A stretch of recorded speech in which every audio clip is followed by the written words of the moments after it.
The following radio program you're about to listen to is provided to you, the listener, by Inked Geek Studios. Get this and other great shows at inkedgeekstudios.com.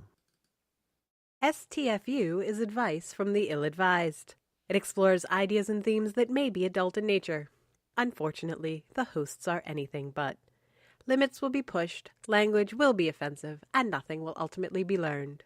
So if you can handle it, let's have some fun.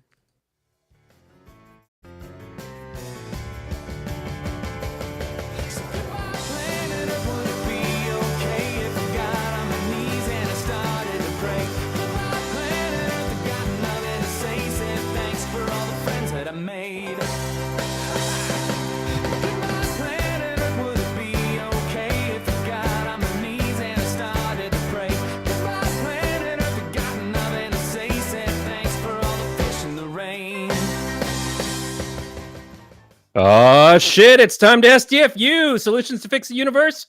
Your show coming at you live, advice, sort of, from a couple of guys who don't know anything.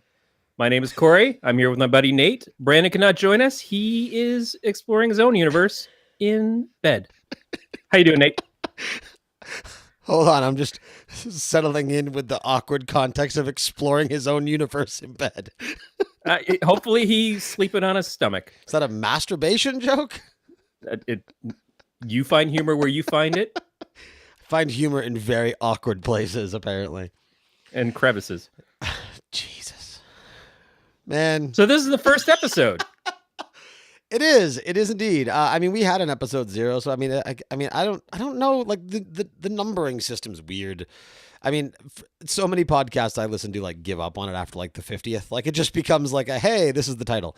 But yeah, so we had our trial episode, which went crazy, and I loved it. And here we are. Unfortunately, as you mentioned, Brandon could not join us. I half expect him to wake up and be like shit and pop in. But if he doesn't, then he will be here next week. But yeah, no, work has been kind of screwing him. So yeah, he's here in spirit and hopefully also in penis. I think it reaches because he said he's only 2 blocks away. Well, you know what?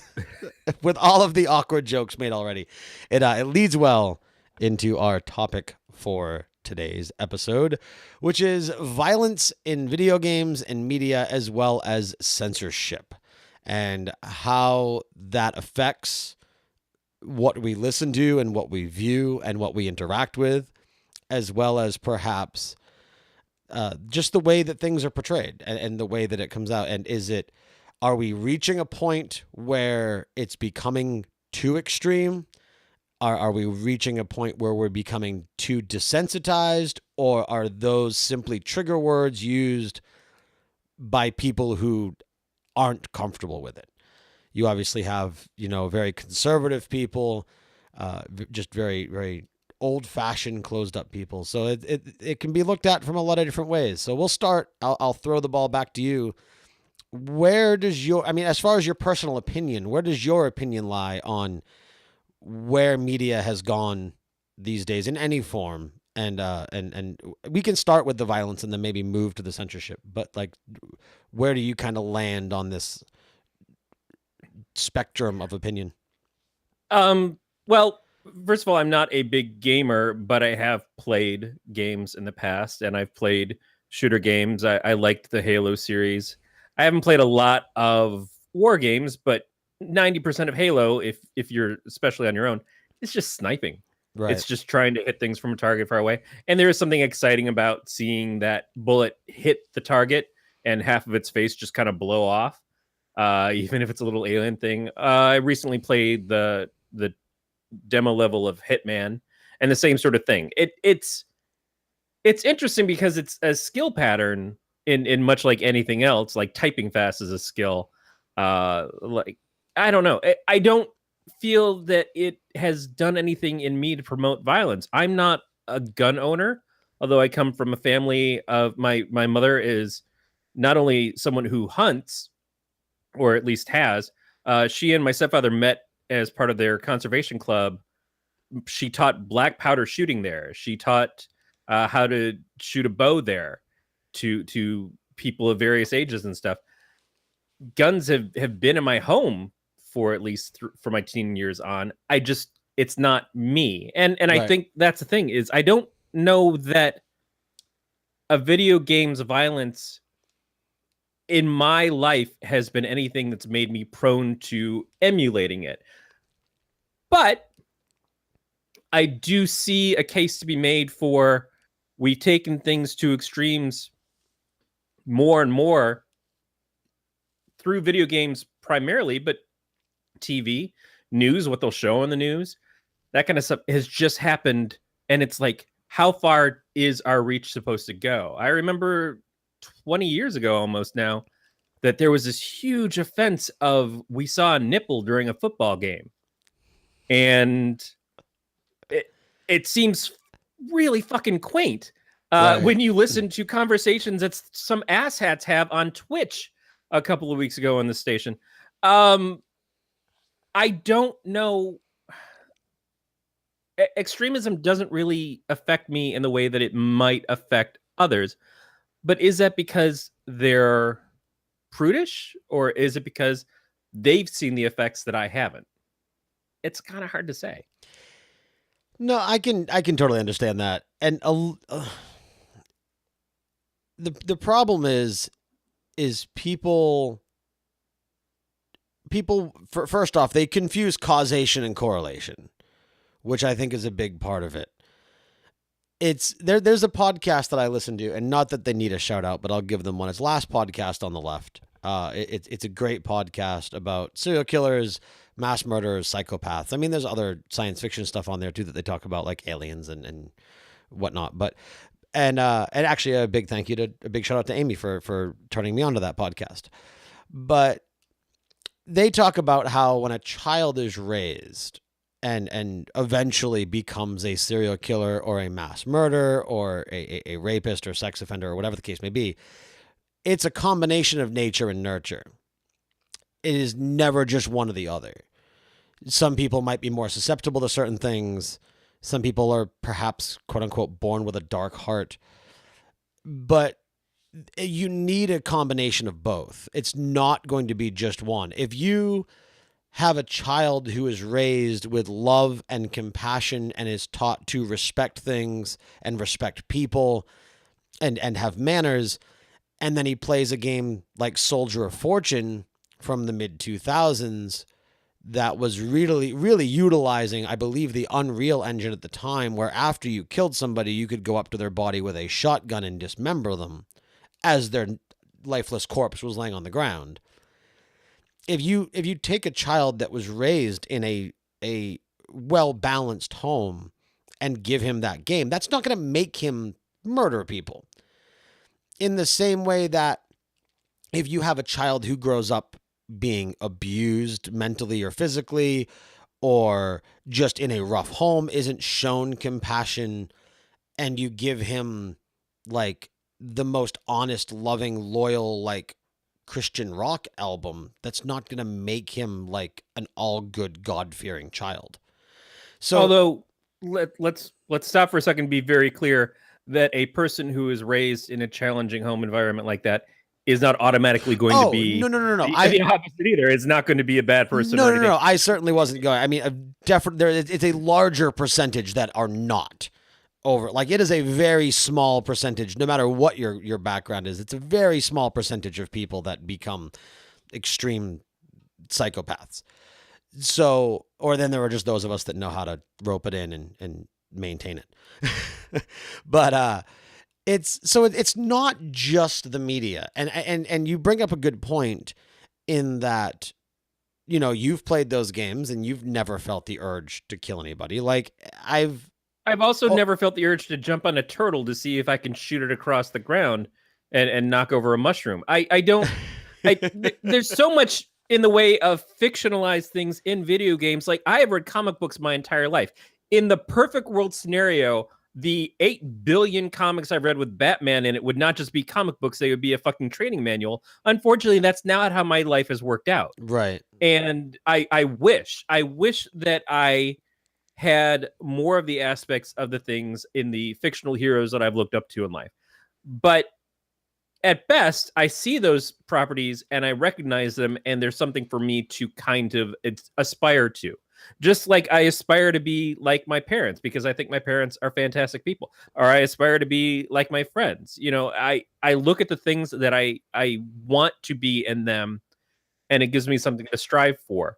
I don't know what is this thing that snaps in somebody's head to make them say, I've devalued the living or members of society, and determine that it's okay to treat them as less than human, or to just kill them. I think that there's something you can teach hate, you can teach racism and classism and all these things, and I don't know that video games are the things that are doing that. I think would that's coming from argue that something they certainly far aren't. higher stimuli. Right. I mean, there are definitely, and we can kind of use this. I mean, we can certainly interweave or interlace the violence and the censorship, because I mean, in some ways, they're all part of the same conversation here. But there are things that are exposed in that, in that many video games that I have played. They're like, the obvious is a Grand Theft Auto, for example, right? So there's obviously a racism motif in certain areas of Grand Theft Auto. It's gangster. It's focused in the ghetto in a lot of areas. Like, it's meant to. And see, I hate to even use the word reinforce, because it's not meant to reinforce stereotypes. It's meant to take a stereotype and exaggerate it for the purposes of entertainment. And that's clearly what it does. I mean, that was the running joke, like starting with Grand Theft Auto 3, once it went full open sandbox and not a top-down car driving game, that like you could go and pick up a prostitute and then sleep with her in a back alley, and then she would charge you. And then when she gets out of the car, you run her over to get your money back. Like it's and listening to that, just succinctly put that way, it just sounds grotesque. It absolutely sounds grotesque. At the same time, I've played some of the Grand Theft Auto games. Right. And it's not like I played them like, I'm going to be the good guy who avoids breaking traffic laws and doesn't shoot anybody.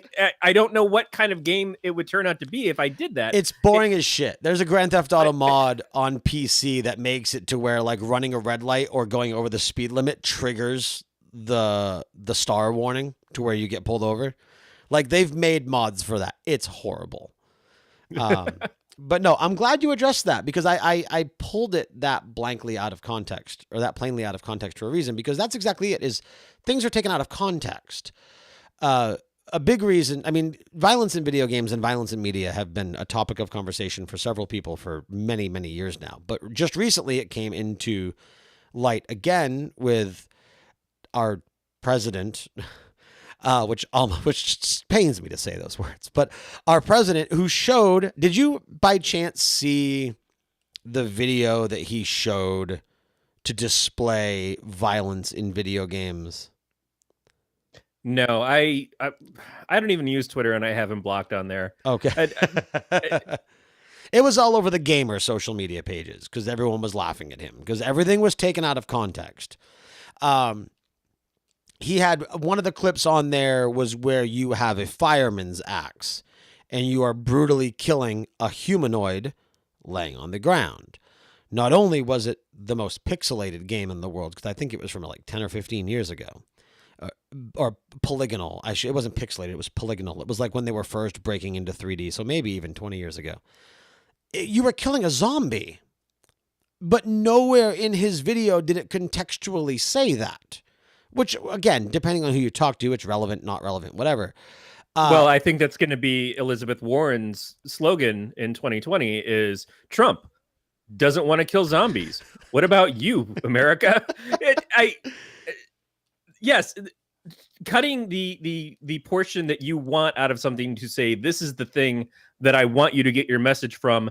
No context before, no context after is that's political 101. That's entertainment 101. That's what ET every night. Like they're like, oh, and this person said this one thing, and then you tune in later on, and it's like, oh, well, that was not what they said at all. You just basically taped words together and made a sentence that you wanted it to be. That's the preview for next week's Gotham. It's right, oh no, I know. Oh my god, the preview for next week's Gotham looks so good. I only use Gotham because I know you love it. I do. And Joker's I'm catching up. I have 2 more episodes to watch and then I'll be up to date because I've been really busy. But it looks so good. Anyway, no, I mean, and obviously, you know, you're 100% correct. I mean, that's the thing with movies. Like, you could have a critic who says that movie is the greatest pile of shit movie I have ever seen. And on the cover of the movie, they will say, this critic said this is the greatest movie I've ever seen, editing out the pile of shit part. They're still technically his words, but they completely 180'd. And that's a liberal and conservative issue. It's a right wing and left wing issue. I mean, obviously, from my point of view, from a personal opinion, I can easily target either like right wing or religious or anything and say, yeah, you cherry pick to suit your intention. But I mean, the liberals do it too. So everybody does it. That's something that we are all guilty of. We are all guilty of twisting messages in order to further our own gains. We're also in a society that is now built around the meme. A meme is just a billboard that has no context and no system set up for, unless you actively go chase it down, a system for knowing whether or not it's stating something that's based around truth.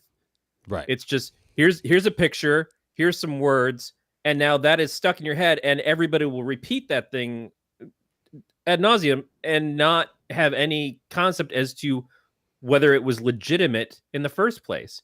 They don't care because my friends shared it, and I trust my friend. Well, yeah, but your friend got it from this site over there that they follow, and that has some questionable things that it pulls from, and so on and so forth. Like, I spend so much of my time when I'm on Facebook just blocking every meme farm that I can, because I'm sick of that repetitive bullshit. Not just messages that I don't like, but everything, because there's no context and there's no fulfillment to it. It's the empty calories of the internet, and I think that itself is a big part of the problem that we're seeing way more than video games. If you're playing a video game and you're playing from beginning to end, you have an idea of a story. You are following something along. Yeah, you're talking about open world games like GTA, but even GTA is giving you missions to do, and the missions kind of lead you along to the story, and you're getting the intercut parts at some point. So there's a context to everything. It's the same thing as if you're watching a My Little Pony episode, or if you were listening to an album all the way through and it was a concept album that had a story to it. You pick up on what it is they're actually trying to say. Now, some stuff is meant to be provocative and some stuff is meant to be indoctrinating. So you have to be careful. That's why YouTube is all fighting its way back from all these kids videos that nobody was paying attention to. But at the same time, that's what our news does. That's what our everything in entertainment is doing, is it's giving you these samples of, like, here's this, now listen to this, now listen to this, and keep feeding you fish food. So you're bobbing up to the top of the tank, just gorging yourself until the next thing you know, you're floating belly up. Right. I completely agree with you that, you know, the cutting out the context is what people want to do. I don't know what the fix is, because it's bigger than a video game. It's bigger than a movie. It's society. Right. Yeah, I think that's one of those things where, like, it is what it is. Like, if anything, I would say the fix to that is to make sure that we as consumers make sure that we are more educated.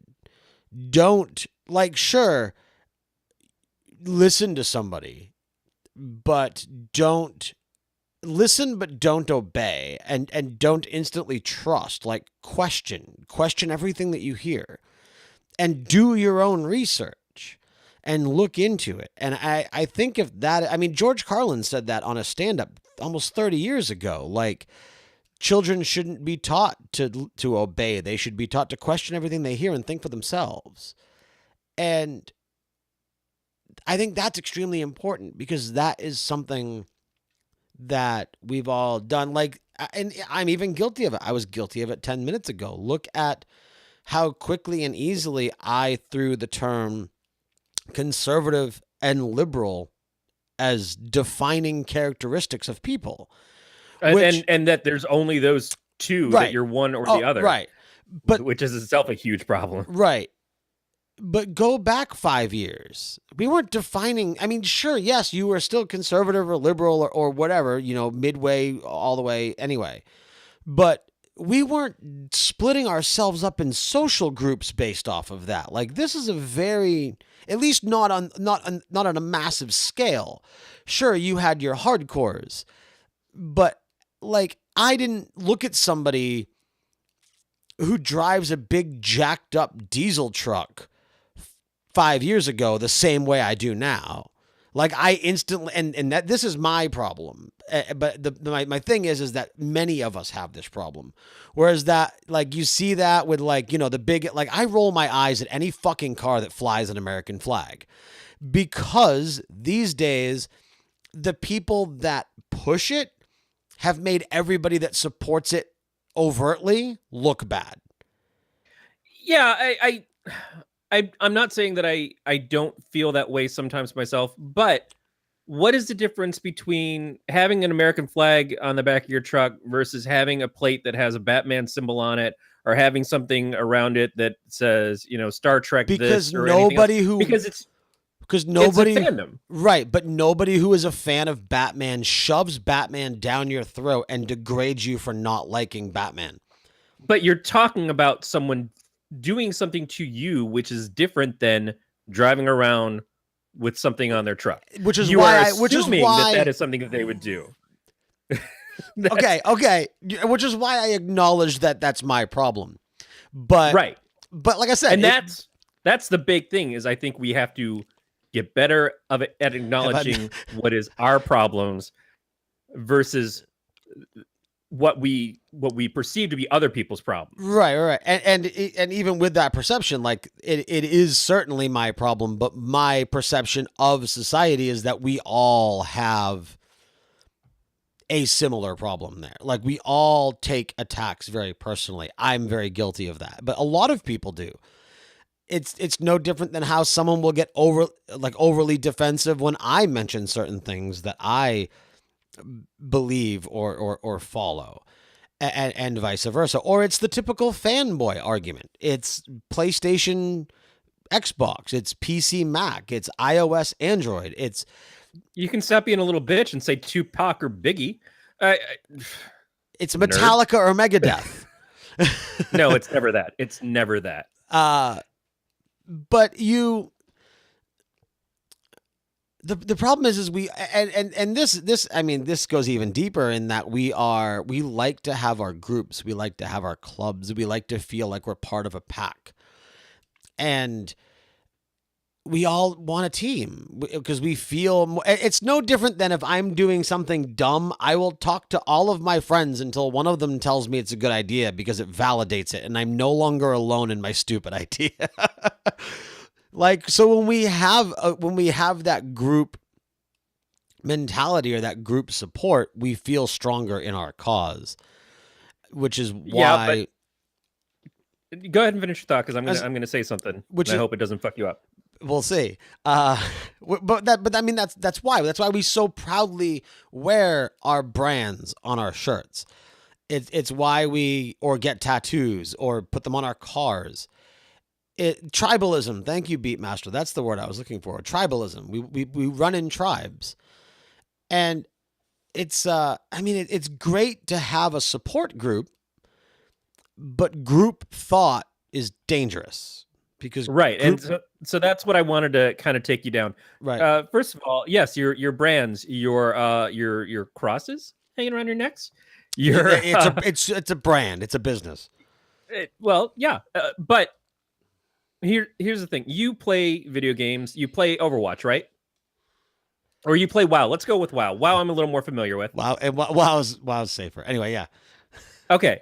So if you have a group on WoW, Does it Loktar make sense? Ogar for the Horde, man. Right. Fuck the Alliance. Does it make sense for your group to be Oh, you mean a smaller group? a group of 10? Let's say you've got your, Okay, your team. you got your raid team, yeah. Right. Does it make sense for them all to be tanks? No. Right. Does it Well, make unless sense you're for them doing to like a all 5v5 be- arena team.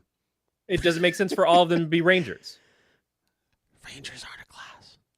You Well, mean range? some I know what you mean. I'm being a dick. Okay, yeah, I get. Okay. Right. It does. Yeah, right. So, or in a Dungeons and Dragons sense, which is where I come from, which Okay. is what a lot of WoW is based around. Right.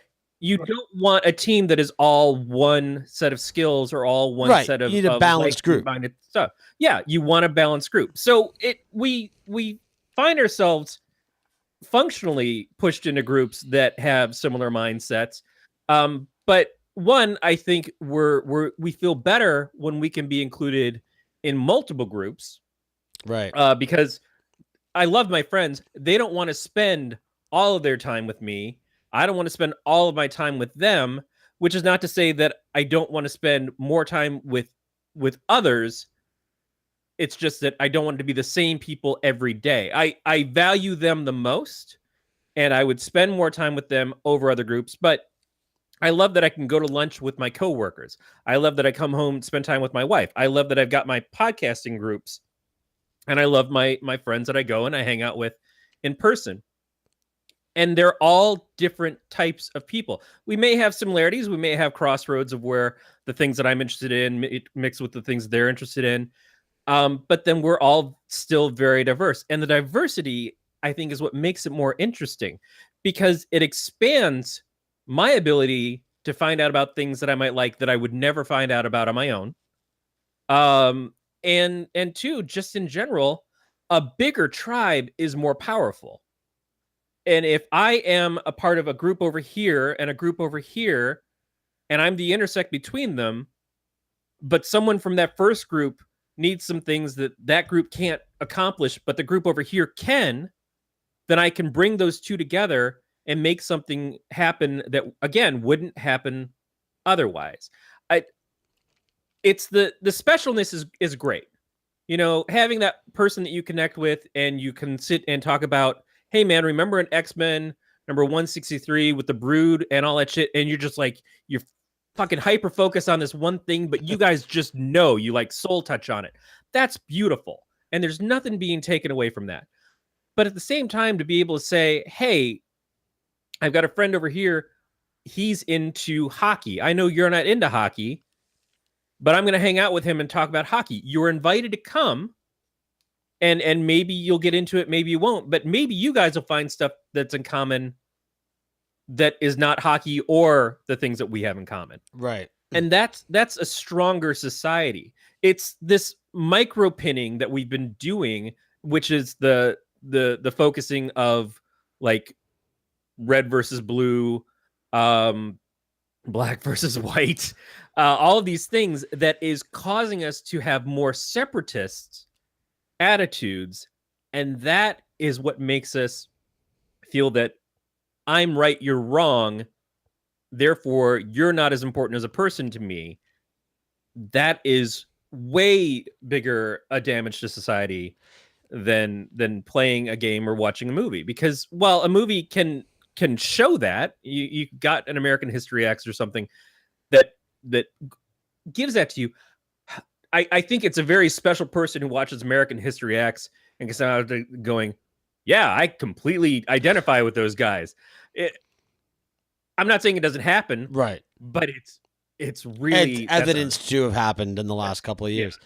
Yeah. It's why we picked that as our first movie on Movie Busters, or our first or second movie. It was somewhere in there because it just felt so appropriate for the times. But which was sad 20 years later. But okay, so let's I'm gonna try and tangent that in a relevant way. So let's pull that around to censorship and censorship as a whole, because when you ostracize everybody else and you stick with essentially yes men, right? You surround yourself in yes men who are also surrounding themselves in yes men. So it basically becomes a circle jerk and nothing gets done. You get the Star Wars prequels. There you go. For those listening, I mean, I flipped him off. yes, because you like the Star Wars prequels, which is, again, perfectly how okay. But that is one of the things that I heard said, and I have no evidence to back this up.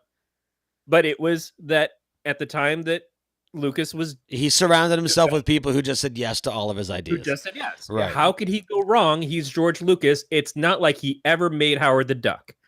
What's wrong with Howard the Duck? Am I the only one Everything championing for that stinger? I love Howard the Duck. No, we're talking about Howard the Duck, the movie from the 80s that is considered one of the biggest bombs of all time. Well, maybe it was a bomb. Maybe it was a bomb financially. I remember that movie as a kid, man. I had fond memories. You're wrong. I remember the bestiality scene, and I'm like, man, what a lucky duck. I think that's where that term came from, a lucky duck. Well, it is Leah Thompson. No, but that's the thing is he's had numerous failures. No, he has outside of Star Wars and Indiana Jones. Most everything that's not Star Wars or indie is a failure. Right. But again, there was no reason to think that he was going to fail with Star Wars, and legitimately, he really didn't. Right. But they were looked at very differently than the original stuff. And if he had somebody who could have been a little more financially, critical, they were a success. Yeah. Yeah, absolutely. But if he had somebody who could have been a little more critical, maybe they would have been creatively considered the same success. Right. And maybe or maybe even surpass the originals. Maybe that's the problem that they have right now with the current trilogy, is that Kathleen Kennedy just surrounds herself with people who will obey her, because if they don't, she fires them.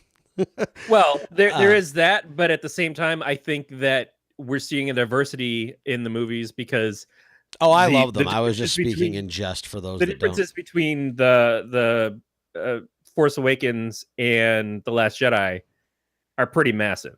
They are. They're huge. So and that creates complaints again. But we're not going to talk about Star Wars. No. So back to the whole point of the censorship is so that is a form of censorship, right? So you restrict yourself. And you want everybody else to be like you. You want everyone else to think the way you do. It goes back to the tribalism and the group thought. And you essentially are censoring your life bubble from everything, from any other diverse thought. And you can bring that in. So one of the main reasons that we have censorship on the radio, at least within the States. If you're listening to this outside of the U.S., things could be different. I'm not familiar. But as far within the States, is one of the leading causes is there was a pastor down south who was listening to the radio and heard something that he didn't like and called and complained. And again, George Carlin even references this in a stand-up. And that got part of the ball rolling, and I'm sure there were other things that I'm not aware of, but essentially that's what it was, is that instead of just going, oh, this isn't for me, I'm going to change the channel, it's, oh, nobody should have access to this. And you do see that a lot more. And you know what? And maybe that's not even fair. Because as much as conservatives want to censor language and sexuality and violence, well, maybe not violence so much these days, but liberals want to censor guns and things like that. So everyone wants to censor whatever they don't agree with. But what is so difficult about just changing the channel? Like, if you don't like a video game, don't play it. But why do you want to stop everyone else from playing it? If you don't like a movie, don't watch it. Don't listen to it.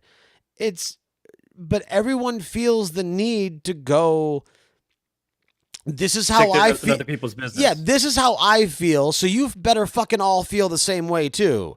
Like, sure, if I hung out and watched Deadpool with my son when he was like 3 because he thought it was funny, and it was funny. And this is another part of this conversation we can have. The only part, I assume you've seen Deadpool. Oh, yeah. The only part I fast forwarded was the around the holidays sex scene. Everything else I was 100% comfortable with him seeing, except for the sex scene. Now, I've been given crap by that. A lot of people feel that way, where we censor sex, but we don't censor violence. It's a very American thing. And in some ways, I guess it's kind of backwards. You introduced him to your hang-up. What do you mean? Because you were uncomfortable showing him the sex scene versus the violence scenes, which is your hang up. Right. And may be common with most of society in America, but that is absolutely, you were teaching him something as you understand it. You felt that the sex was inappropriate where the violence wasn't. And I'm gonna say, when I was a kid, I watched a lot of cartoons, be they Tom and Jerry or Bugs Bunny, had a lot of very cartoonish violence. Now, there's a gore factor to Deadpool that amps things up, but it's mostly just cartoonish Cartoon violence. Yeah. There's Uh, and actually you can correlate that with video games, because in video game time, like in the 80s and 90s, it was very cartoon violence, whereas these days, if you have the right computer with the right monitor and you're playing the right game, it's very much photorealism in some ways. So that's essentially what that is. I mean, that's a great connection there. It's just and is the problem that we're showing kids something and then we're giving it a real world context instead of saying what you're looking at is fake. Wouldn't it be amazing if we could teach a kid all the stuff that's represented in this is not real, so there's no harm in it, but you have to also understand the context that if this was in real life as opposed to on a screen, that it would be damaging, that there are risks involved in violence, that there are risks involved in intimacy with another person. The risks are very different, but there are still risks there, and you have to have an understanding of those things before you approach them. Right. Before you pick up a gun, you need to have an understanding of what guns are actually capable of doing, what gun violence is, what harm they can do, what training you would need, what presence of mind you would have to not only think about yourself holding that weapon, but somebody else getting their hands on it. If you're talking about sex, you have to understand what intimacy is. You have to understand about a difference between monogamy and an open relationship. You have to understand about sexually transmitted diseases. You have to understand about pregnancy. All of these things are contextually things that you have to have an understanding of, which is the exposure to the real world. But if we can give a child a clarity of what the real world is versus the fake world of video games and of movies and the context of that, then I don't think it would be a problem. But society doesn't make that distinction themselves. One, it's the same sort of thing. The person who's trying to block people from hearing something on the radio, it's because they think it's wrong and they want to box people into their mind think. Right. They want to box people. And in regards to the Democrat versus Republican thing, it was Democrats in the 90s. It was actually Tipper Gore, Al Gore's wife, who instilled the PMRC, which was the group that started putting stickers on albums because she heard her daughter play Darling Nikki by Prince and could not handle it. Now, see, but I'm okay with that. How did you buy this album?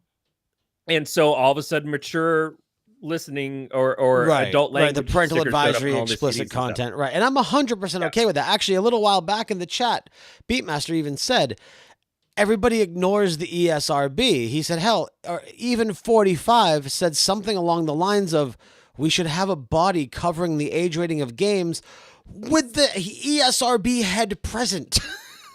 Yes. And comics had that for years. And for those that don't know, Comics Authority by someone basically sued comic companies, put a bunch of companies that did horror comics out of business, and created the Comics Code Authority. It's just in the last 20 years or so that the companies stopped using that code and instill their own things. The video game company, the ESRB, was created by the video game company so they wouldn't be policed by outside sources. So they wouldn't have to pay to have something like what films do with the R rating and the X rating and everything else. It was done because we will police it ourselves so you don't have to worry about it. Right. Which is smart because you don't want someone else to come in and say, you can't do that. You want to say, no, we've got it covered. We're letting people know. And again, that gives people their own choice. But people are going to say, well, yes, but if my kid can walk into a store and buy this adult rated thing, even if it's against the rules, even if it's against the law in some cases, just the fact that my kid can go into a store and buy that thing is itself a chance that I'm not willing to take. See, so this thing and- should not exist. See, and I don't even think that should be against the law. You want to make drugs against the law, sure. You want to make you want to make it so you got to be 18 or 21 in some places to buy cigarettes, fine. You want to make it so you have to be 21 or 18 or 19 in some places to buy alcohol, fine. But those are proven scientifically to have life-altering effects, up to and including death. Video games fucking don't. Put the warning label on there, put the parental advisory sticker on there, give a list of everything on the back, and leave it alone. You want your kid to not play it? Be a better fucking parent. But we know that proof is Stop subjective. being a helicopter. Just like touch the little fuck every once in a while. Like be a parent that pays attention. And I get it. Life is busy. I've got 3 of these little fuckers. And life gets busy. Like there was one time where I got a text from my daughter's mom going, "Hey, what's Lizzie watching on YouTube?" You mentioned it yourself. Not everything listed as kids on YouTube is for kids. And I was like, well, shit. So again, and I'm like, okay, now it's time to take her iPad and put some rating settings in there. Which is putting the ball in someone else's court to stand by those ratings. You know, the YouTube it is, but there are some was things there to be safe for you, and then it turned out not to be safe. Right. If you're sitting there, I don't think I'm going to speak out of turn here. You're very anti-religious, correct? Depending on the day. I was pretty nice on Easter. Yeah, but overall, you would have a problem. I am anti-religion, not anti-religious. Anti-religious implies that it's more about the people. It's more about the entity. But anyway, would you have a problem if someone specifically started targeting your kids with religious messages? Yes. Without your knowledge. Yes. But for the same reason that I would have a problem with somebody handing my kid drugs without my problem.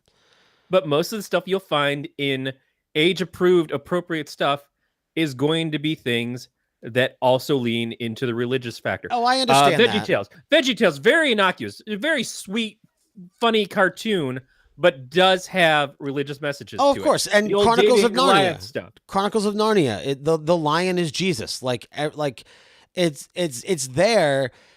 So one of my favorite radio rock bands is Skillet. Skillet is a Christian rock band, but they don't preach it. Their lyrics are their lyrics. It's kind of like, okay, so did you ever listen to Marilyn Manson? I've listened to some Manson. Okay, so my wife was really into Marilyn Manson when we. Okay, so Marilyn Manson's song "The Beautiful People," probably his most well-known song, if not "The Dope Show," but "The Beautiful People." It was fast. It was cruel in some ways. It was very graphic, especially the music video. But essentially, the message behind that song was: we're being overpowered by churches. We're being overpowered by capitalism, and the beautiful people are controlling the masses. And the beautiful people being the rich and the powerful. And if somebody reads into that differently and says I'm wrong, fine. I mean, music and art is interpretation, but that's how I interpreted that song. Skillet is very similar in the completely opposite fucking direction. So they've got a song that talks about a girl writing a letter. Oh, no, I'm sorry. It's a boy writing a letter to a girl about saving her and come to me because like her parents are abusive or whatever. And like, come to me, I'll save you. Like, I will protect you. You don't need to be with them anymore. Blah, blah, blah, whatever. And the way it's written comes off as just this teenage boy trying to save this teenage girl because he sees that she is in an abusive household and whatnot. The message behind that song is he is writing as the savior and he's going to save her. Like, come to me and I will save you. I will protect you. That's the message. I don't have a problem that that's the message because it's hidden in the words. You have to read it to get that. It's still a fucking kick-ass song. And I'm okay with that. If you have a message and heart and meaning behind your point, fine. if you're coming to my child and say, believe in God because that's the way, and if you don't, you're going to burn. Like, no, fuck off. Like, get that away from my kids. But if you can present it in a way that's artistic or a way, like, hell, I had my daughter at karate tonight because we started her back up with karate, and Tony Fournier, who owns Fournier's Olympic Karate in my area, is widely popular. I mean, I've known the guy for years. And one of the things he said in the class tonight was like, you have to respect yourself, you have to respect your parents, and you have to respect God. Now, I admit, I cringed a little bit because it's karate. Fucking teach the kids karate. But he didn't preach it. He simply said, respect it. And you know what?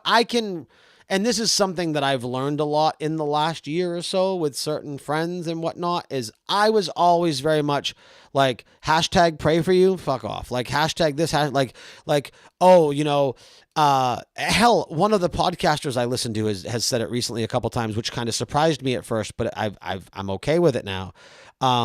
Somebody who was a listener, her husband had passed away, and he said, I can't wait to see him on the other side. Because it comforts her. And it comforts him. No one's intending to harm. And what I'm trying to do is choose, like, when you respect God, it doesn't mean pray to him. It doesn't mean go to church.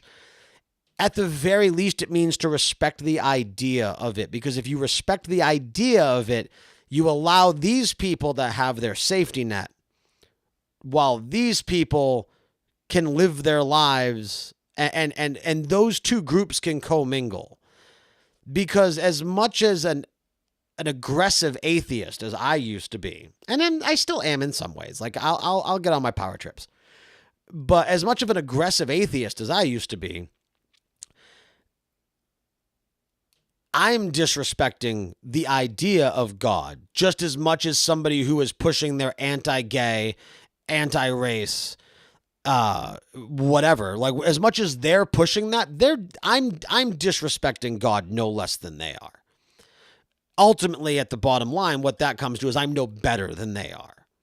So that's what I've tried to change. Essentially, kind of getting back to topic, I've stopped trying to censor myself from people who think differently and allow myself to not get so angry about it and realize, look, it's okay. We can coexist.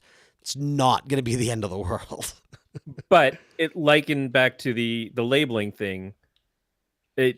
There's no labels on an album that say this pushes ideas that may be disagreeable to you if you don't believe in God and you don't want your children to be exposed to these ideas. If you don't want your kids, for whatever reason, and I'm not criticizing anybody who believes these things, but if you don't want your kids to believe that there is a Jesus or believe that there is the Christian version of God and hell and everything else, if those are things that you don't want, should you have the same opportunity to have it pointed out that that is what you're getting as a person who is buying an album that has some cuss words on it?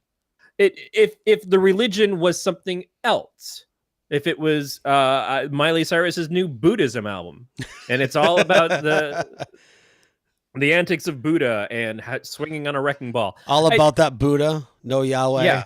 Or we do a cover of the Meghan Trainor song. It's all about that Buddha, no Yahweh. Dear God, Meghan Trainor. If there's anybody who deserved to be a one-hit wonder, I'd rather my kids listen to her than Miley Cyrus. Yeah. But that's Anyway. the thing, is your kids already listened to Miley Cyrus, or a lot of kids listened to Miley Cyrus when she was agreeable, and then she became disagreeable, and there was no cutoff of like, but it's the new Miley album. Right. I've been taught that Miley is great, Right. and is perfectly okay for me to listen to, and it's like, yeah, but not now. No, But why not now? And you're not wrong. And it's kind of the same as like listening to, I mean, hell, you could do, like, if you want to talk about like entertainers, like look at Dane Cook. Love him or hate him. If you look at Dane Cook from the Harmful If Swallowed album, which, like, it swore, but it was fun. Like it was fun in that it was I can't think of the word, but it was just fun comedy. It didn't target anybody. Whereas I know people who loved Dane Cook that once he came out with the whatever, the album that has like it's a very dark cover. I forget something Incident. Anyway, it's not important. The most recent album that I'm aware of, like there's a whole bit that he does that is very negative to women, which I mean, whatever, it's comedy. Like put it in your act. If you like it, you like it. You don't, you don't. Like I am a very big advocate of you can joke about anything. It's all about how you present the joke. But not everyone's going to feel that way. And if you're like, oh yeah, Dane Cook, and then suddenly like he's targeting people, like there's no warning for that. Well, and likewise, if you go to church and you're getting all of these messages about, do right by other people, don't covet thy neighbor's wife, all these things that seem like really good ideas. And then you get to that part, but hey, by the way, those homosexuals, they're going to burn in hell, right? It's like it goes from being a very wonderful, uplifting, good message to, but you know what? Shit on these ideas that we don't agree with. And that is exactly the issue is it's a bait and switch. Everybody. I mean, well, I don't mean the bait and switch. It's their right to believe the things that they believe. Okay. And not all Catholicism or Christianity believes that. But there are those times when that happens, and it's unfortunately not extremely rare. And it's just the same thing. Is there a content warning on churches? No. So why should there be a content warning on anything else? There's even a content warning on the Bible. I mean, Christ is one of the most violent books that anyone could ever read. Right. But that's what I'm saying is that how come there's no parental advisory explicit content label on the Bible? Someone has decided moralistically what is right and what is wrong and has taken control of that for everything. Right. And that's what the problem is we've got Trump saying video game violence is what's hurting America. When many people would say, no, what's hurting America is a guy who's one, making us less and less stable, destabilizing our companies, destabilizing our taxes, our incomes, our interactions with other countries, it's also amazing that the man is condemning video game violence when he was like enticing violence at campaign rallies. Enticing violence. Her campain is stopping internet trolls and bullying. Yeah. It's like, have you met your husband? Right. That's all he does on Twitter is troll and bully. It is constantly a do as I say, not as I do. It sounds like a fantastic message when you say it out loud and you break it away from the context of everything else around it. That's that pinpointing again. Out of context, who would disagree with him? Who would disagree with him that sure, this looks like this violence is going to lead to more violence? Or who would disagree with him? It's like, oh, we're working our poor postal service to the bone with all these Amazon packages. Not to mention, but they're making give us money all the Amazon packages. No one else we need would business. Be sending letters. We need business. Give us more. I do want to address the chat room really quick. Beatmaster again, super active in the chat. You rock, dude. What about bands that sing about how you should kill certain people? I am not aware of such bands. The Cure, Killing an Arab. Yeah, I don't listen to The Cure. They have a song about... They do have a song. I mean, now to be fair, our guest on Mind of a Geek, I say our because I'm used to sitting next to Brandon, but mine and Brandon's guest on Mind of a Geek a few weeks ago was Ben from Songhammer, and they have a song called Kill the Jedi, and I am totally and 100% in favor of killing Jedi because I'm for the Sith. Anyway,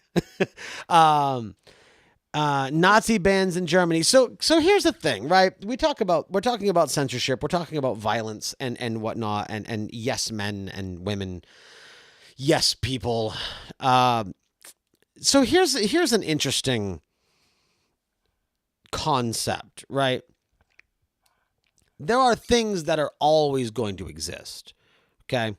In my opinion. No matter how many people become atheists, religion will always exist. Flip that the other way. Maybe not in the form we know it, but it will always be there. Flip that the other way. No matter how many people become religious, atheism will always be there. No matter how many people become open-minded and accepting and loving, racism and bigotry will always be there.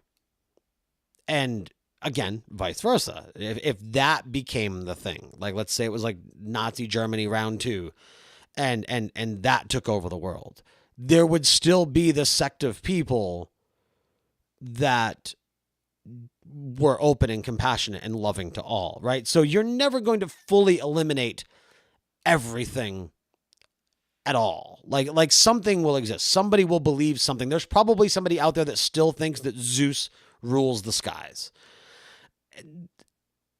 You don't have to accept it, but you have to acknowledge that it's there. And I think to correct people and to try and tell them they're wrong makes them push back harder. To bring it back to the kids a little bit, when my daughter was about 3, maybe 4, somewhere in that ballpark, she went to grab a gallon of milk out of the fridge, right? And she dropped it. She went, "Oh, Jesus Christ." And I'm like, "Man, you even said it with the right inflection. I can't be mad at you. Like, you used it exactly correct." To me, it's always been important not to teach them what they can and can't say. It's been important to teach them when they should and shouldn't say it. Like, if you're sitting next to me, like my daughter used to call Call of Duty the shooting noobs game. If you're sitting next to me and we're playing a video game, I get frustrated. I swear, do the same thing. That's fine. If we are sitting there, if somebody's on a headset with you and they snap at you, I don't want you to come crying to me. Your dad's a gamer. I raised you right. Snap the fuck back. Like back and forth. Have fun with it, but in the context of the video game. Don't bring it to Facebook or whatever the new social media platform is in 10 years. Don't bring it to Twitter. Don't be a bully outside of that. But in the context of competition, have fun. No different than like their mom is a big sports nut, right? So she'll holler at the TV and swear at the TV if somebody scores a touchdown on the Patriots or when the Patriots lose the Super Bowl because they didn't play Malcolm fucking Butler. But so she'll swear, right? And I've always said that too. If my daughter's sitting and watching a game with me and somebody picks off Brady, say fuck, because that's frustrating. Don't say it in school. Like that's an important distinction. So back to that thing right there, right? Hide your Nazism? I've always had this weird idea with racism, right? And I'm going to focus racism and we can branch it out a little bit. And maybe this is being a little overly liberal with the no censorship thing. But I mean, I grew up as a teenager in the Maine metal scene, and as with most metal scenes, there's a lot of white and there's a lot of racism.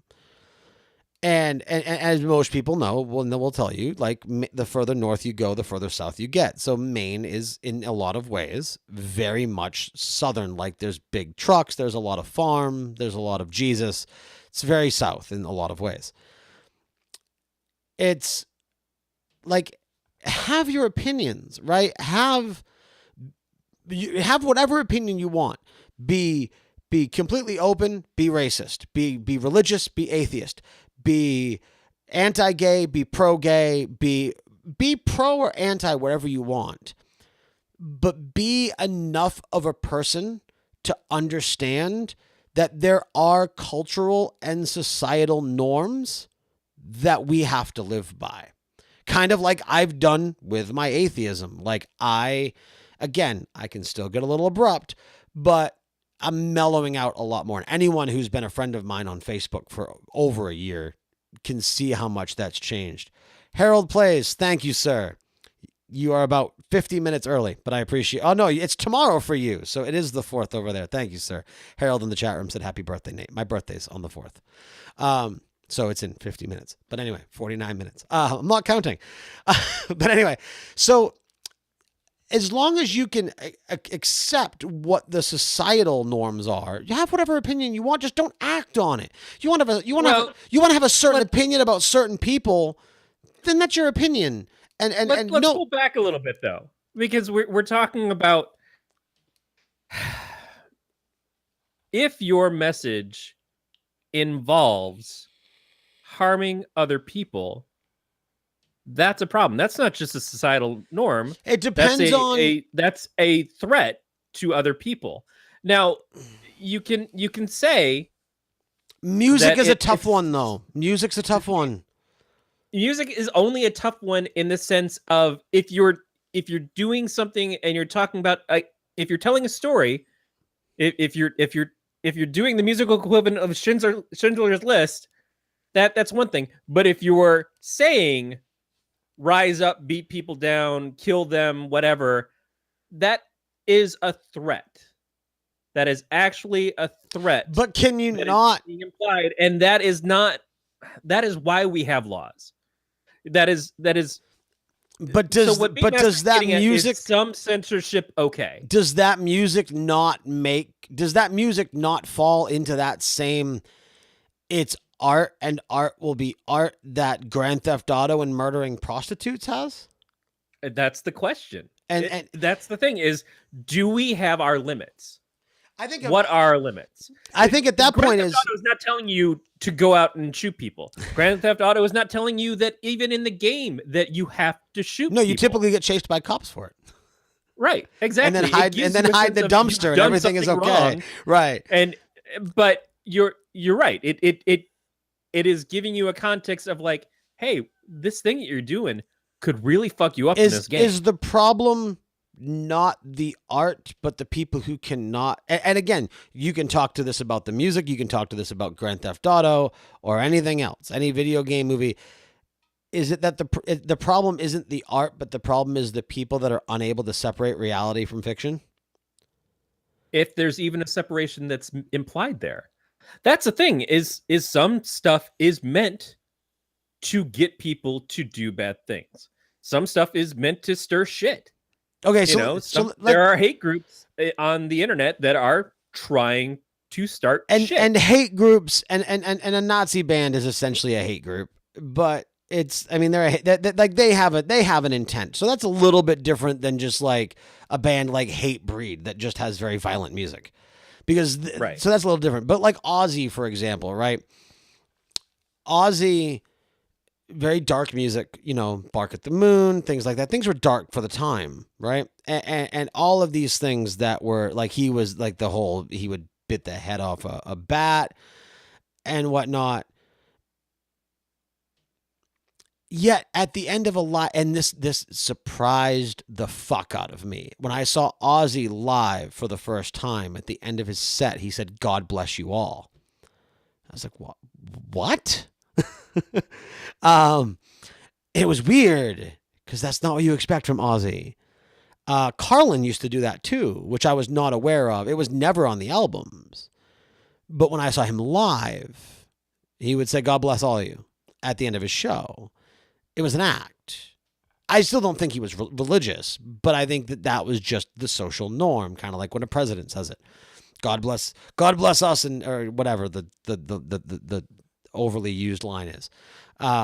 So you have to understand that it's an act. Hell, who's the radio guy? Alex Jones, right? Is that yeah? But it's an act. With all the court hearings and the divorce he's going through, he's admitted it. I'm playing a character. Now, again, but when Alex Jones incites people to do things, or when other so-called newscasters incite people to do things, and so we get people going into pizza parlors with guns to bust up Pizzagate, or we have people, this is going to hit really, really hard right now, saying that YouTube, by trying to block gun videos and stuff, means that they should rise up and like. Yeah, and I'm not saying like that's today, anything right? to do with what happened today, right? But it is a moment of like that could have been what happened, right? and we have to find out what happened. There's a problem with, are you creating something that, whether you are acting or not, is inciting the violence? And that's what Trump is asking with the games. Are the games, whether they are intending to or not, creating a society of violence? I think when we started out with this, we said, for us, we don't see it that way. I've never felt a tendency towards violence because I played a video game. I play wrestled with friends when we used to watch WWF. I think everybody did, yeah. Yeah, exactly. Everybody has a mattress in their house. Like, I tried to jump off my roof wearing a fucking towel wrapped around my neck because I thought I was Superman. That's the play acting stuff, and that's why you have people who look out for you and try to protect you. Right, but that's also why we have toy guns and Nerf guns. Like, my son, who's 4, is obsessed with Nerf guns. And loves them. And it's not even like the shooting the darts. Like, he'll just run around and say bang. And do you worry that your son is going to, in the context of, I play with this all the time, wind up playing with one in a park and get spotted and shot because he's got a toy gun, and the reaction from whoever is that, oh, that kid's got a gun, shoot him before he shoots me? Well, not necessarily because they're bright blue and orange or green. Like, but I don't know that that's really even a problem. No, I know. This point. No, I know. Yeah, I mean, he's also a ginger. But sorry, I want to lighten the mood a little bit, except for any gingers that now have stopped listening. No, you know, it's never crossed my mind, but my kids don't really play out. Didn't even show up. My kids don't even play. Yeah, our ginger didn't even show up. My kids don't play outside. It doesn't really happen much these days. But shouldn't they be able to? You know, that's really and is, again, are we teaching them the right things? Right. You know, it all comes down to the context of, are we learning as a society how to protect ourselves, how to protect each other, how to protect our loved ones? Well, are we becoming overprotective? Because, like, are we becoming overprotective? Because I've said, like, I am really overprotective. Like, actually, I was just having a conversation with a close friend of mine. My mom used to always say, growing up, and I would get so pissed at her for it, she would say, if you see a child who is riding a little too far away from their parent on their bike at a young age, like on the side of the road, or the reason that this came up in this conversation was because I was leaving the gas station and 2 kids ran across the parking lot. And if I wasn't paying attention, they ran right in front of my car. No parents. I looked over, and it was their dad and that they were with in the front seat. And what my mom had always said was, if you see kids without parental supervision in harm's way, 9 times out of 10, they're with their father, not their mother. And I always used to get mad at her for that, right? Because I'm the complete opposite in that, like, I am super, super cautious with everything. Like, I don't like my son rolling around on the couch because, like, in my mind, he's going to slip off and land the wrong way and break his neck and be paralyzed the rest of his life. So, like, I can be very overprotective. I live in the same neighborhood now with my kids that I grew up in, a neighborhood that I was riding my bike around at 6 years old, a neighborhood that I would go out until sundown at 6 or 7, 8 years old. My daughter is 7, and I have said she's not leaving the house without an iPhone because I want to be able to track where she is. Now, we live in a much different world than almost 30 years ago. But is that, am I, to kind of self-reflect, am I almost causing a police state in some way?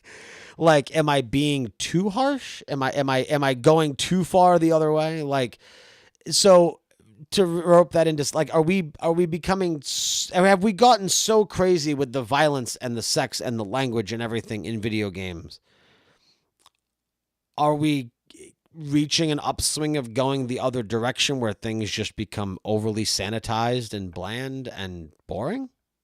So there's a law that's up right now. I don't believe it's passed or even been voted on yet. It's something that they're trying to pass in Oregon. I read a story about this the other day about free range parenting.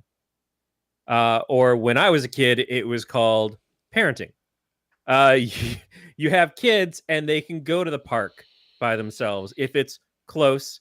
They're not going across the country. They're not jumping on a Greyhound bus. They're not getting on an airplane. They're going down the street to a public area where kids are meant to play. That was how it was when I grew up. I think that's probably how it was when you grew up. So they're trying to pass a law to do things that we used to do. Oh, you recall that. There we go. I lost your video and your audio for a half a second, but you're back. Yeah. I do recall as a kid playing in playgrounds where we had what we called monkey bars that were above concrete, or in some cases, broken up rock. And some of the laws that have been put in place of safety standards for those things where kids play have improved our lives. Keeping kids safe is a good idea. Right. Keeping kids safe is a parent's responsibility if they have parents that are around them, and that if those parents are responsible.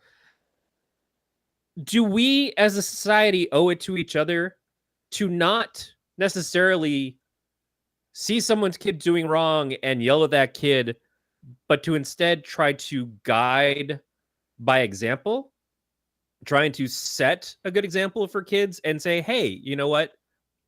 Just be careful.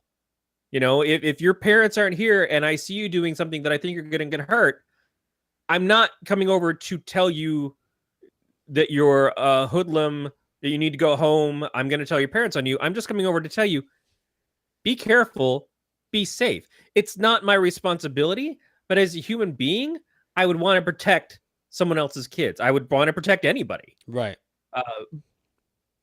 But are we going too far in one direction? Yeah, probably, because that's what society does. Is it course corrects all the time. We do something wrong for a number of years. We think we're going to do it right. We overdo it. And then we have to come back the other way. That's where prohibition came from. You know, that's where a lot of things come from. That's why the say no to drugs thing was a big deal for so many years. Right. And we're hopefully going to course correct on that. But we're still not there because we have an opioid crisis that is happening legally, because it's not that we don't want people to take drugs. It's that we only want people to take drugs that we profit massively off of. That's the issue. Is there are people who are in control of these things that have been given too much control of these things that don't care, but lead with the premise of, oh, it's for your own good. Right. It's for the betterment of humanity. And those people, unfortunately, are almost always doing it for nefarious reasons. Yeah, it's their bottom line. Right.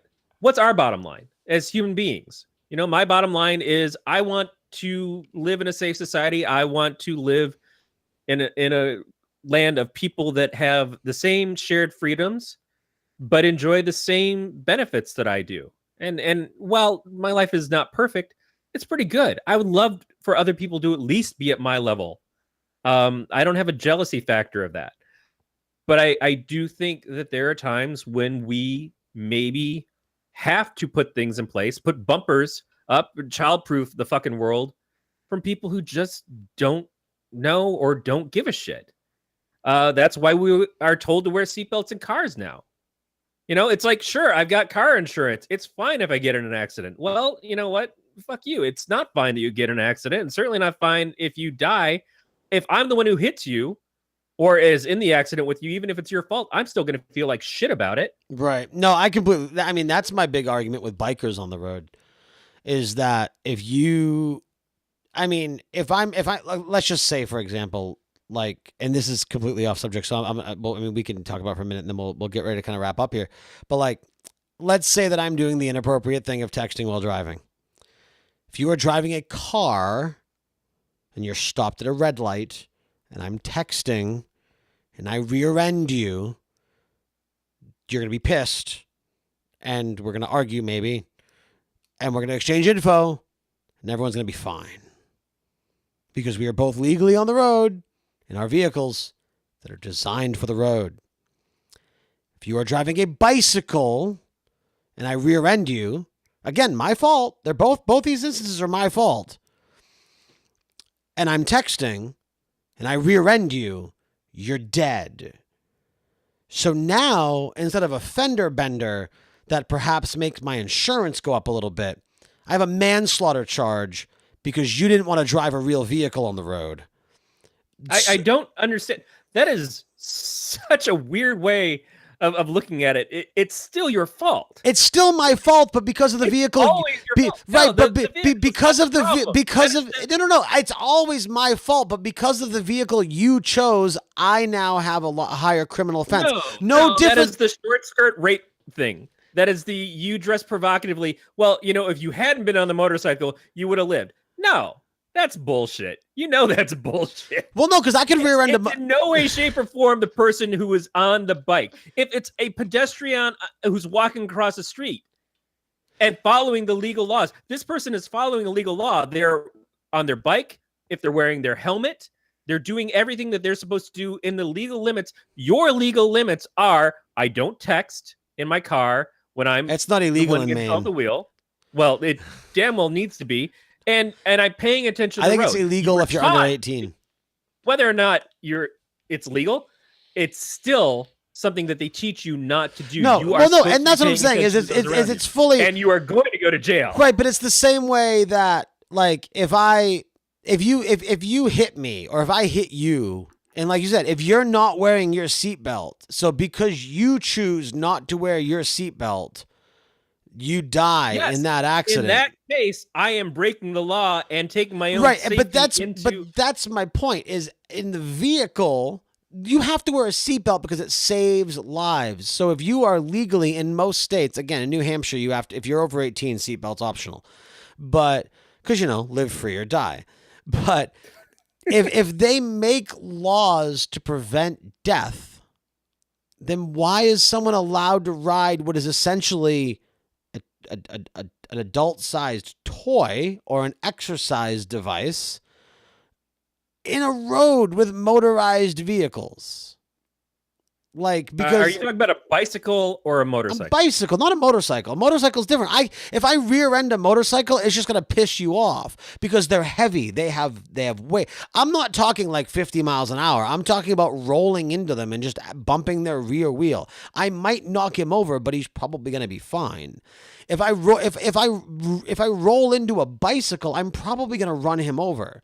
And I completely agree. Personal responsibilities. I am not saying that the accident would not be my fault. In both cases, it is 100% my fault. My point is that my punishment is more severe because of the ridiculous vehicle you've decided to put in front of a 2,000-pound car. But that's not the way that it's supposed to work. No, I know. Bicycles are supposed to have their own traffic laws as well. And if they're not following that, then again, that is less on you, but still on you. Right. And there's still, I know. And there's still, like, technically the law is supposed to be, if you're technically by the book of the law, if you are a pedestrian crossing the road and you are not in a crosswalk and I hit you, it is your fault, not mine.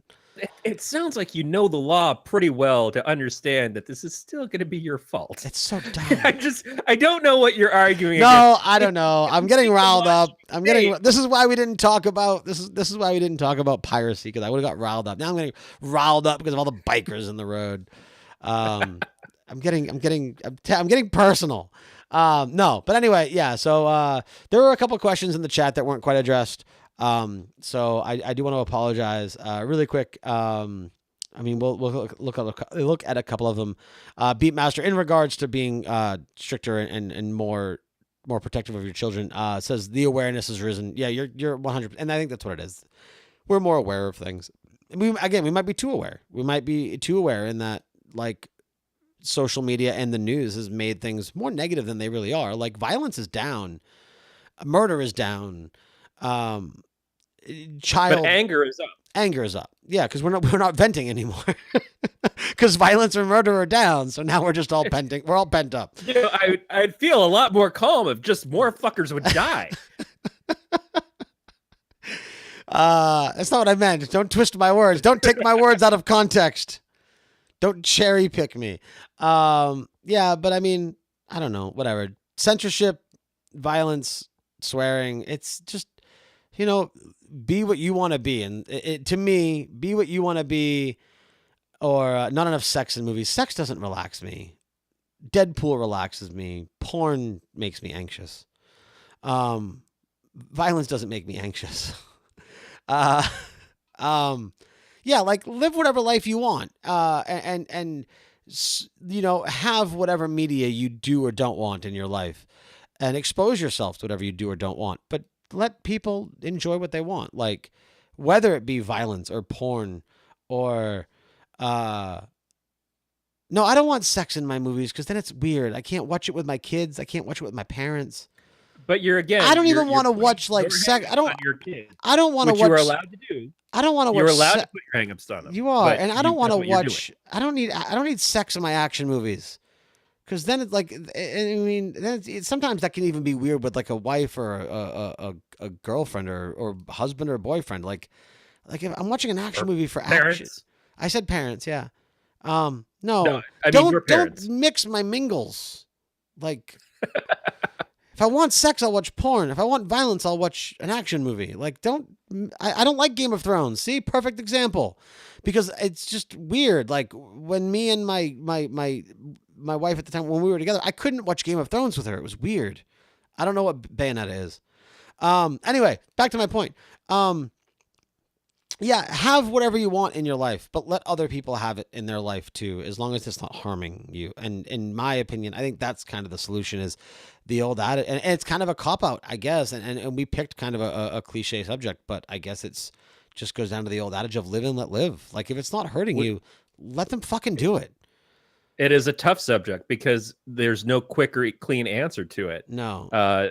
Which that's the thing is we talk this stuff out to see what kind of headway we can make on it. I think at the end of it, you're going to have your personal philosophy, which is, I guess, to not watch dirty movies with your parents. And I'm going to have my philosophy, which I had coming in, which is first, do no harm. I think it's a Tibetan monk thing. And it kind of extrapolates from that, but that's a very simple one. If you can go about your day making somebody else's life easier and better, that's a wonderful way to live.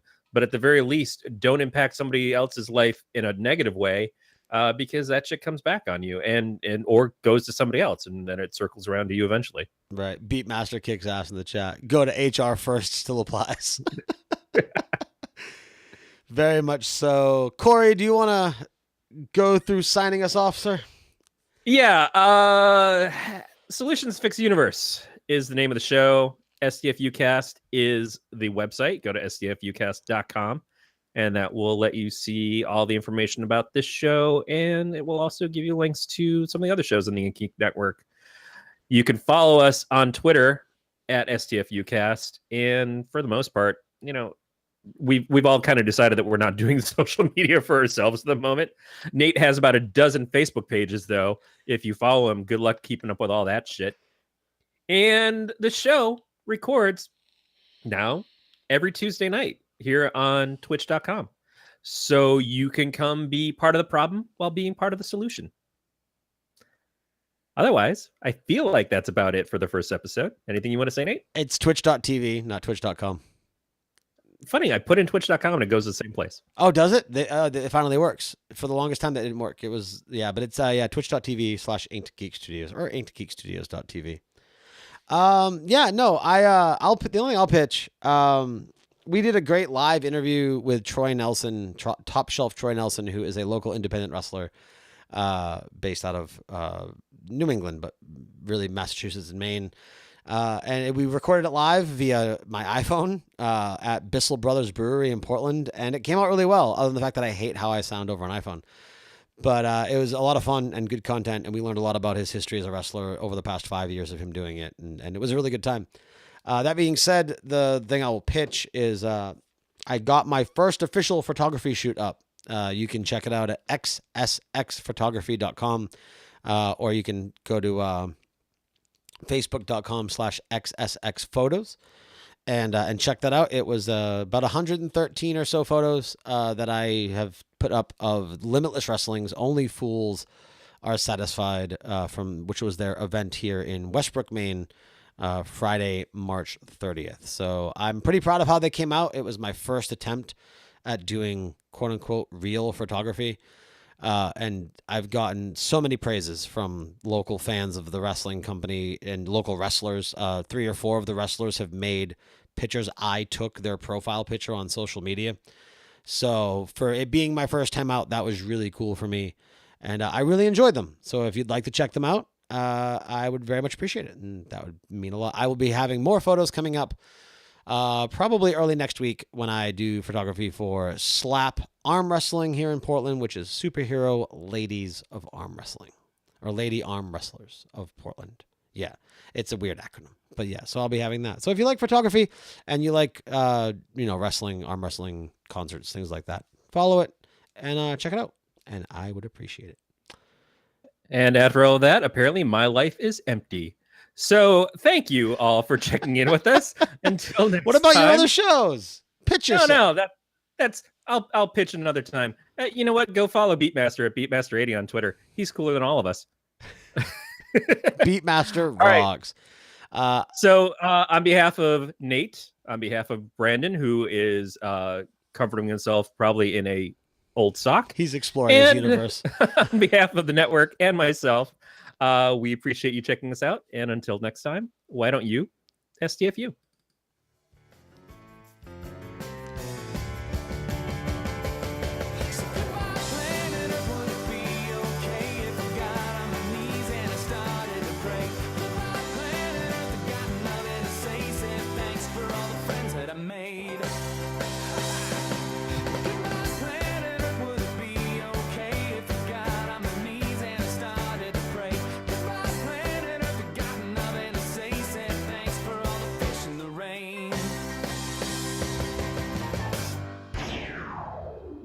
You've been listening to an Inked Geek Studios podcast. For this and other great shows, go to inkedgeekstudios.com.